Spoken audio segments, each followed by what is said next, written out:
नमस्कार, यो खबर भित्रको खबर हो। म कृष्ण नेउपाने। दर्शकवृन्द, यस पटक संसदले बहुमतीय प्रणाली अन्तर्गत पहिलो चरणमै प्रधानमन्त्री निर्वाचित गर्यो।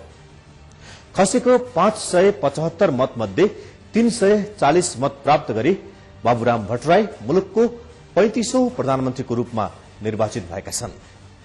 समकालीन नेताहरू मध्ये सबैभन्दा लोकप्रिय छवि बनाएका नेता हुन् डाक्टर बाबुराम भट्टराई।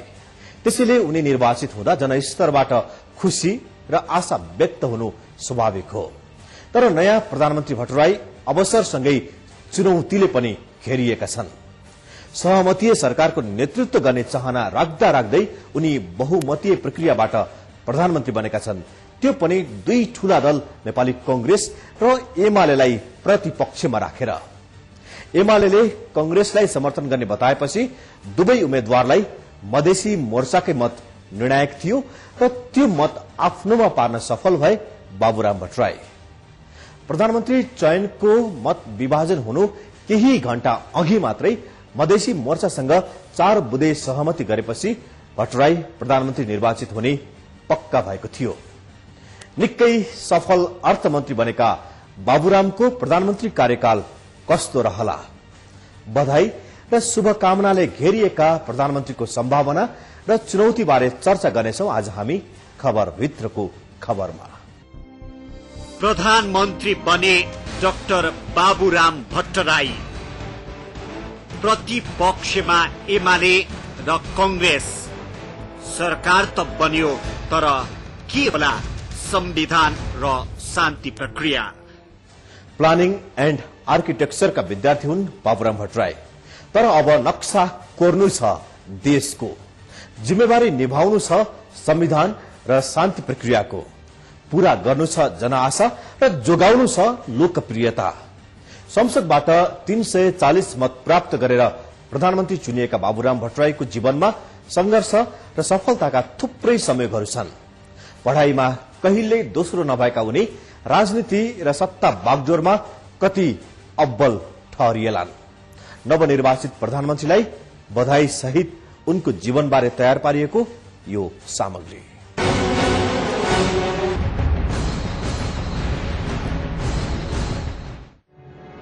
आइतबार संसदमा भएको प्रधानमन्त्रीको निर्वाचनमा 340 मत ल्याई देशको 35औं प्रधानमन्त्री बन्न सफल भएका छन् डाक्टर बाबुराम भट्टराई।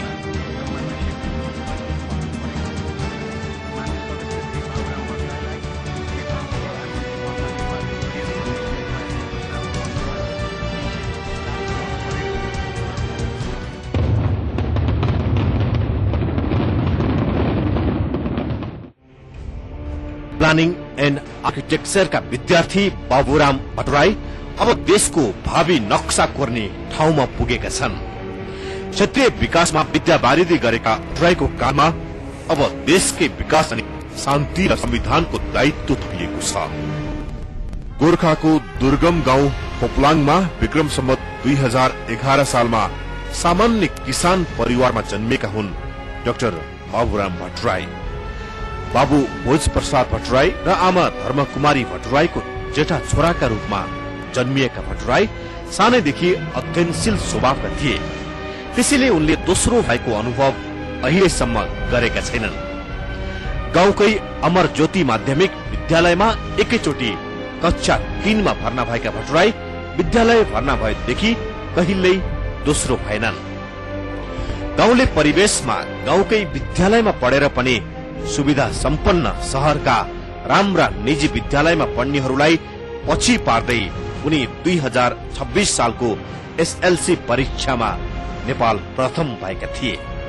पढाइमा सधैँ तेज र सधैँ प्रथम उनको विशेषता हो। यो हार्ने बानी नभएका बाबुरामलाई प्रधानमन्त्रीको निर्वाचनमा पनि जित नै हात लागेको छ।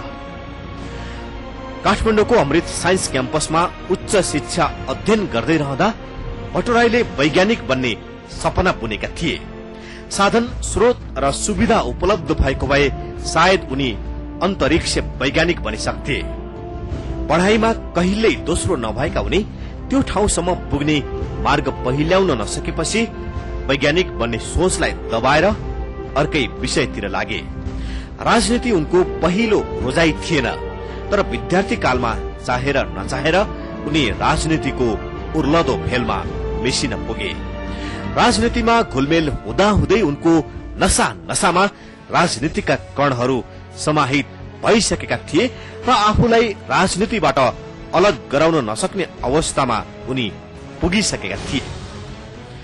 2033 सालमा अखिल भारत नेपाली विद्यार्थी संघबाट भट्टराईको राजनीतिक जीवन शुरू भएको थियो। 2033 सालमै अखिल भारत नेपाली विद्यार्थी संघका अध्यक्ष रहेका भट्टराईले 2037 सालमा तत्कालीन नेपाल कम्युनिस्ट पार्टीको सदस्यता लिए। 2042 सालमा नेपाल कम्युनिस्ट पार्टीको पूर्णकालीन सदस्य बनेका भट्टराई 46 सालको आन्दोलनसम्म आइपुग्दा संयुक्त राष्ट्रिय जनआन्दोलनका प्रवक्ता बनिसकेका थिए। कम्युनिस्ट राजनीतिमा लागिरहँदा 2047 सालमा उनी नेकपा एकता केन्द्रका पोलिट ब्यूरो सदस्य बने। 2048 सालमा संयुक्त जनमोर्चाको अध्यक्ष बन्दै उनी 2051 सालमा नेकपा माओवादीका पोलिट ब्यूरो सदस्य बने। 2036, 42, 45 र 50 गरी उनले 4 पटक जेल जीवन बिताएका छन्। माओवादी जनयुद्ध शुरू भएपछिको अवधि अर्थात 2052 सालदेखि 2063 सालसम्म उनले भूमिगत जीवन बिताए। भारतको स्कूल अफ प्लानिङ एन्ड आर्किटेक्चरबाट शहरी र क्षेत्रीय योजनामा स्नातकोत्तर र जवाहरलाल नेहरू विश्वविद्यालयबाट क्षेत्रीय विकास योजनामा पीएचडी गरेका छन् भट्टराईले। पढाइमा कहिल्यै दोस्रो नभएका भट्टराई संविधान सभाको निर्वाचनमा पनि प्रथम नै भए। उनी संविधान सभाको प्रत्यक्ष निर्वाचनमा गोर्खा क्षेत्र नम्बर 2 बाट सबैभन्दा बढी मत ल्याएर विजयी भएका हुन्। पार्टीभित्र प्रजातान्त्रिक छवि भएका नेताको पहिचान भएका भट्टराईले शान्ति र लोकतन्त्रको कार्यनीति पारित गराएर माओवादीलाई शान्तिपूर्ण राजनीतिमा ल्याउने श्रेय पनि पाएका छन्। यद्यपि भारतसँग नजिक भएको आरोप पनि पार्टीभित्रबाट खेप्दै आएका छन्। उनले राजनीतिक सँगै प्राविधिक व्यक्तित्वका रूपमा समेत चिनिने भट्टराई विक्रम सम्वत 2065 सालमा अर्थमन्त्री बने र नेपाली राजनीतिक इतिहासमै उनको अर्थमन्त्री काल सर्वाधिक चर्चित रहन पुग्यो। त्यसैले माओवादी समर्थकको मात्र होइन, नेपाली जनताको ठूलो आशा जोडिएको छ भट्टराईसँग। नेपाली जनताले उनीबाट अरूसँग भन्दा बढी अपेक्षा गरेका छन्। अध्ययनशील स्वभावका भट्टराई राजनीति बाहेक लेखनमा पनि विशेष रुचि राख्दछन्। उनका बेला बखतका कुरा, राजनीतिक अर्थशास्त्रको आँखीझ्याल लगायतका कृति प्रकाशित भइसकेका छन् भने केही अंग्रेजी पुस्तक पनि प्रकाशित छन्। प्रस्तुति, भाषण र व्यवहार हेर्दा नीरस जस्ता देखिन्छन् भट्टराई। त्यसैले धेरैले यिनलाई कम बोल्ने र नीरस स्वभावका मान्छन्। तर उनको स्पष्ट मार्गचित्र प्रति भने अधिकांशको समर्थन प्राप्त छ। बौद्धिक र दूरदर्शी नेताका रूपमा पनि चिनिने भट्टराई पार्टी संगठनमा पनि अलि कमजोर देखिन्छन्। जनमानसमा निकै लोकप्रिय डाक्टर बाबुराम भट्टराईलाई आफूले प्राप्त गरेको लोकप्रियतालाई प्रधानमन्त्री बनेर पनि कायम राख्नु भने निकै चुनौतीपूर्ण छ। हो, लोकप्रियतालाई प्रधानमन्त्री बनेर कायम राखिरहन निकै चुनौती छ बाबुराम भट्टराईलाई। कठिन राजनीतिक घडीमा उभिएका उनलाई जटिल राजनीति सुल्झाउनु पनि त्यति सजिलो छैन। तर अन्तिम समयमा मधेसी मोर्चा र साना दलको साथ लिएर उनी प्रधानमन्त्री बनेका छन्। के छ त मोर्चासँगको 4 बुँदे सहमतिमा र त्यसले कति सहज बनाउन सक्छ भट्टराईको सरकार यात्रा? हामी चर्चा गर्नेछौं विश्रामपछि।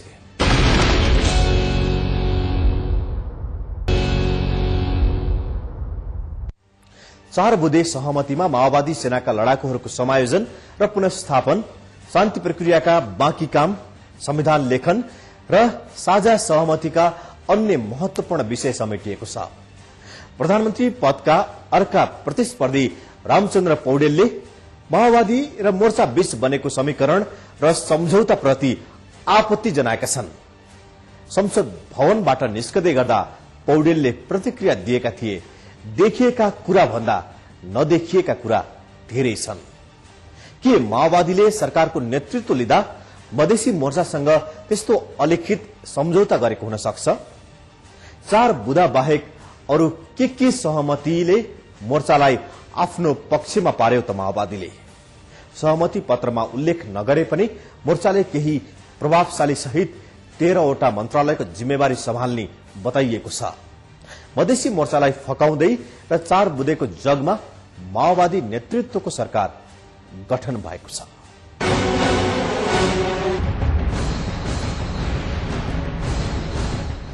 मान्य सदस्य श्री बाबुराम भट्टराईलाई नेपालको प्रधानमन्त्री पदमा निर्वाचित गरियोस् भन्ने उम्मेदवारीको सूचनाको पक्षमा जम्मा 340 मत र मान्य सदस्य श्री रामचन्द्र पौडेललाई नेपालको प्रधानमन्त्री पदमा निर्वाचित गरियोस् भन्ने उम्मेदवारीको सूचनाको पक्षमा जम्मा 235 मत परेको छ। मान्य सदस्य श्री बाबुराम भट्टराईलाई नेपालको प्रधानमन्त्री पदमा निर्वाचित गरियोस् भन्ने उम्मेदवारीको सूचनाको पक्षमा 340 मत परेको र उक्त संख्या व्यवस्थापिका संसदको तत्काल कायम रहेको सम्पूर्ण सदस्य संख्या 594 को बहुमत भएकोले मान्य सदस्य श्री बाबुराम भट्टराई नेपालको अन्तरिम संविधान 2063 को धारा 38 को धारा 2 एवं संविधान सभा व्यवस्थापिका संसदको कार्य सञ्चालन संशोधन सहित नियावली 2065 को नियम 7 को उपनियम 6 बमोजिम नेपालको प्रधानमन्त्री पदमा निर्वाचित हुनुभएको घोषणा गर्दछु। म मेरो र सिंगो व्यवस्थापिका संसदको तर्फबाट मान्य बाबुराम भट्टराईलाई हार्दिक बधाई र शुभकामना दिन चाहन्छु। अन्ततः डाक्टर बाबुराम भट्टराई देशको 35औं प्रधानमन्त्री बने। विगतमा जस्तो प्रधानमन्त्री छनौट गर्न 17औं पटकसम्म निर्वाचन गर्नु परेन। सरकार गठनको लागि निर्णायक शक्ति मानिएको नेकपा एमाले र मधेसी मोर्चा मध्ये कसले पहिला आफ्नो धारणा सार्वजनिक गर्ने भन्ने विषयमै धेरै समय बितिसकेको थियो। शनिबारसम्म पनि दलहरूको निर्णय बाहिर आउन नसक्दा भदौ 11 गते पनि देशले नयाँ प्रधानमन्त्री पाउनेमा शंका कायमै थियो। तर आइतबारको बिहानीमा मधेसी मोर्चाले आफ्नो विभाजित मनस्थितिलाई नियन्त्रण गर्दै अन्ततः माओवादी उम्मेद्वार डाक्टर भट्टराईलाई समर्थन गर्यो। चौथो ठूलो राजनैतिक शक्तिको रूपमा स्थापित भइसकेको मधेसवादी मोर्चाको समर्थन र त्यसपछिको समीकरण भने अनेक चर्चा र आशंकाको विषय बनेको छ। नेपालको राजनीतिमा भारतको प्रत्यक्ष प्रभाव हुन्छ भनेर बारम्बार भनिँदै आएको कुरा हो। अझ मधेसवादी दलहरू भारतीय प्रभावमा सजिलै पर्न सक्ने आरोपबाट मुक्त छैनन्। यस्तो अवस्थामा मोर्चाको एकमुष्ट समर्थन माओवादीलाई जानु त्यो राजनीतिक चासोको विषय बन्ने नै भयो। अप्रत्याशित रूपमा उदाएका 2 मधेसवादी दल मधेसी जनअधिकार फोरम र तराई मधेस लोकतान्त्रिक पार्टी अहिले टुक्रिएर झण्डै आधा दर्जन बनेका छन्। यसरी मधेसी दल टुक्रनुमा सैद्धान्तिक बेमेल भनिए पनि यथार्थ भनेको सत्ता भागभण्डाको विवाद नै देखिएको छ। यस अर्थमा अहिले पनि मधेसी मोर्चा सरकार गठन प्रक्रियामा माओवादी र कंग्रेसको लागि आधा आधारको स्थितिमा थिए। अन्तिम अवस्थामा आइपुग्दा पनि एमालेले आफ्नो समर्थन स्पष्ट नगरेपछि मोर्चाले आफ्नो निर्णय शक्ति माओवादीसँग भजायो।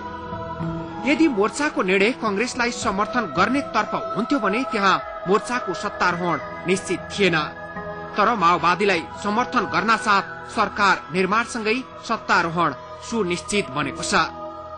त्यसो त मोर्चाले समर्थन गर्नु पूर्व माओवादीसँग 4 पृष्ठ लामो सम्झौता गरेको छ र त्यसमा धेरै नीतिगत र राजनीतिक बुदाहरू समावेश गरिएको छ। अन्ततः म गर्व र खुशीको साथ भन्न चाहन्छु कि संयुक्त लोकतान्त्रिक मधेसी मोर्चा र एकीकृत नेकपा माओवादीको बीचमा सहमति भयो र म आज यो शुभ अवसर प्राप्त गरेको छु। यहाँहरूलाई त्यो सहमति सुनाउन चाहन्छु। मोर्चाको यो अनुहार बचाउने एउटा प्रक्रिया भए पनि समीकरण सफल हुनुको मूल कारण भनेको सत्ताको सुनिश्चितता नै देखिएको छ।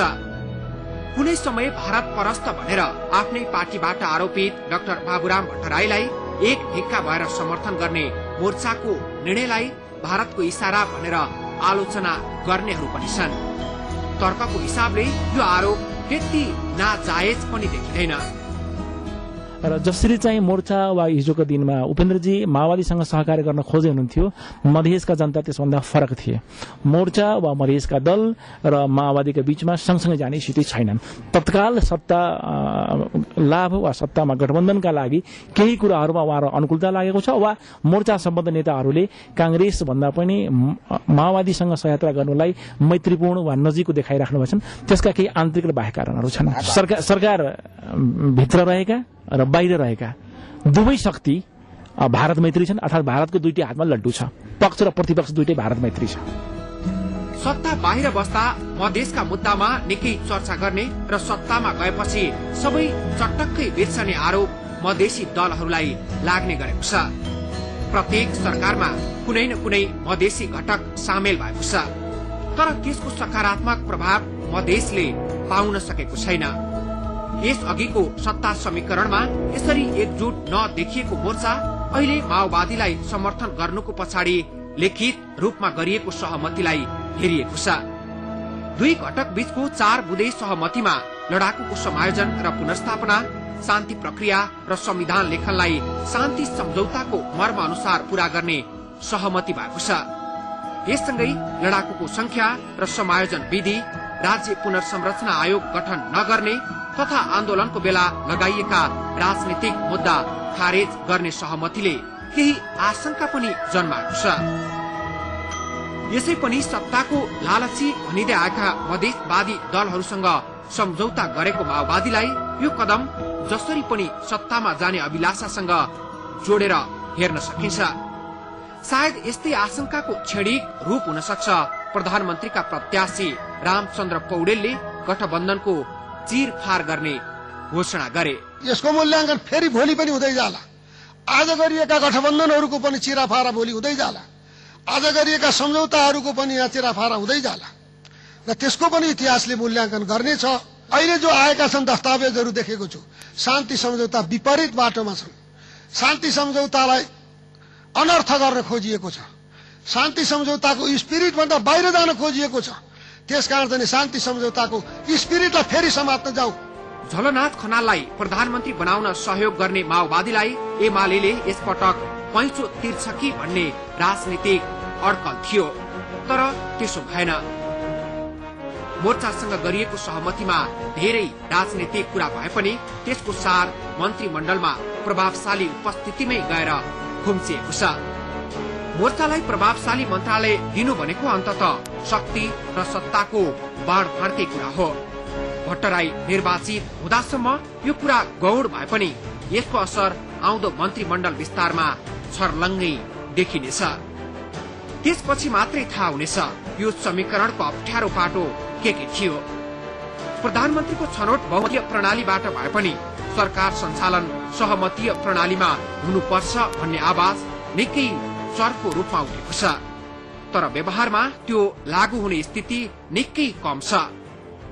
बल्ल बल्ल बनेको यो सत्ता समीकरणमा भोलिको दिनमा मुख्य दुई दल कांग्रेस र एमालेले यदि पूर्वाग्रह देखाएनन् भने मात्रै शान्ति र संविधानको लागि केही हुन सक्ला।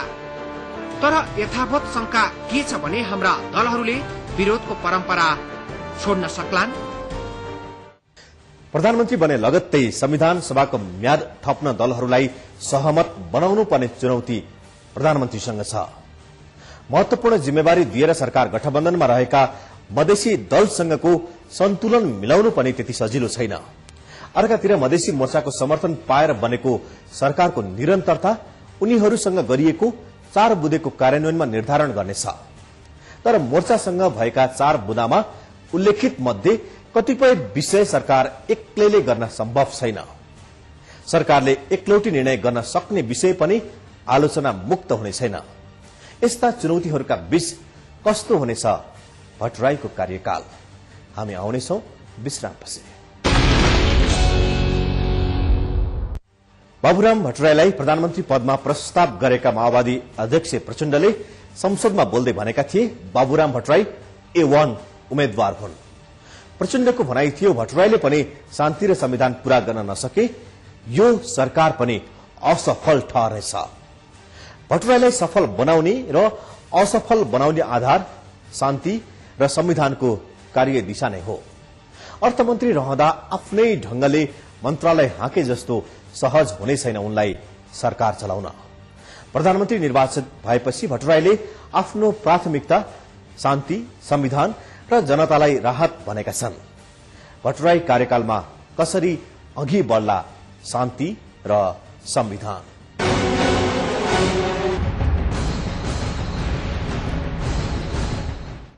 यति बेलाको मुख्य कार्यभार भनेकै शान्ति प्रक्रियालाई सार्थ निष्कर्षमा पुर्याउनु र संविधान सभा मार्फत नयाँ संविधान निर्माण गर्नु, यी दुईटा नै महत्वपूर्ण राष्ट्रिय कार्यभार हुन् र म आफ्नो कार्यकालमा यी काम सम्पन्न गर्ने पूरा प्रयत्न गर्छु। शान्ति प्रक्रिया, संविधान लेखन जस्ता महत्वपूर्ण जिम्मेवारीलाई बहुमतीय सरकार मार्फत पूरा गर्ने बाचा गर्दै भट्टराईले बहुमतीय सरकारबाट सहमतीय अभ्यास थाल्ने प्रतिबद्धता जसरी जनाएका छन् त्यस्तै प्रतिबद्धता उनको पार्टी, सत्ता साझेदार र प्रतिपक्षको इमान्दारितामा भर पर्नेछ।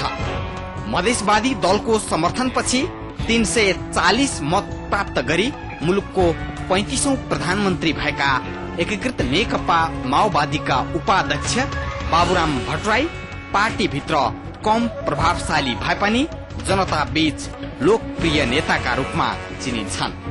दोस्रो र तेस्रो ठूलो दलको समर्थन बिना बहुमतीय प्रक्रियाबाट प्रधानमन्त्री बनेका डाक्टर भट्टराईको लागि संविधान निर्माण र शान्ति प्रक्रियालाई निष्कर्षमा पुर्याउन निकै चुनौतीहरू छन्। बाबुराम भट्टराईले शान्ति प्रक्रियालाई अगाडि बढाउनुको निम्ति त्यस्तो केही नयाँ प्रयास चाल्न सक्छन् अथवा चालेमा उपयुक्त हुन सक्छ, त्यस्तो केही हुन सक्छ? होइन, सदाशयता राम्रो हो भने चालेमा उपयुक्त हुन सक्छ, तर सदाशयता खतरा रह्यो र एकले अर्कालाई खुट्टा तान्ने अभिप्रायबाट मात्रै राजनीतिलाई परिचालन गरियो भने त बाबुरामको अगाडि पनि गर्नको लागि बहुतै सीमित कुराहरू छन्। खास गरी सेना समायोजनको कुरा छ।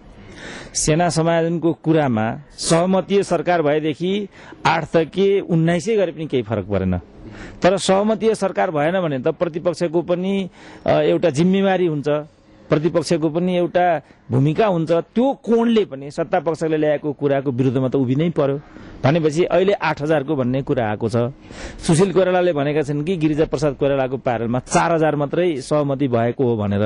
केही गरी 4000 मा मात्रै कायम रहने खालको कुरा आयो भने कि पेलेर त्यो 4000 को कुरालाई अगाडि बढाउनु पर्यो।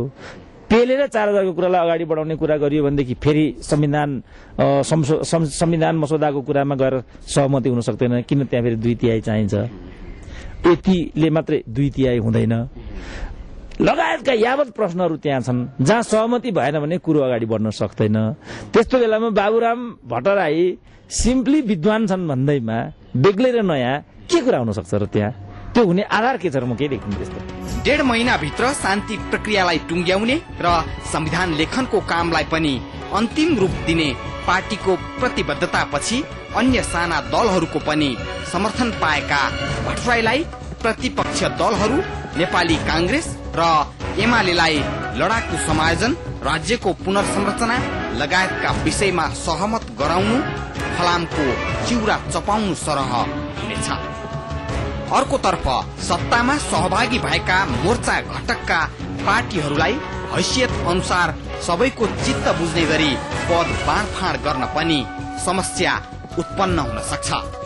अर्कोतर्फ आफ्नै पार्टी भित्रबाट उचित सहयोग हुन्छ वा हुँदैन, त्यसबाट पनि बाबुराम सरकारको अवस्था निर्देशित हुनेछ।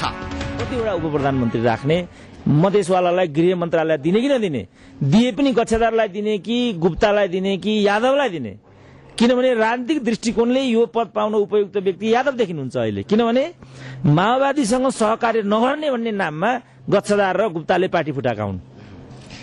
तर अब माओवादीसँग सरकारमा आउने हो भनेपछि त पार्टी फुटाउनुको औचित्य त केही पनि देखिएन।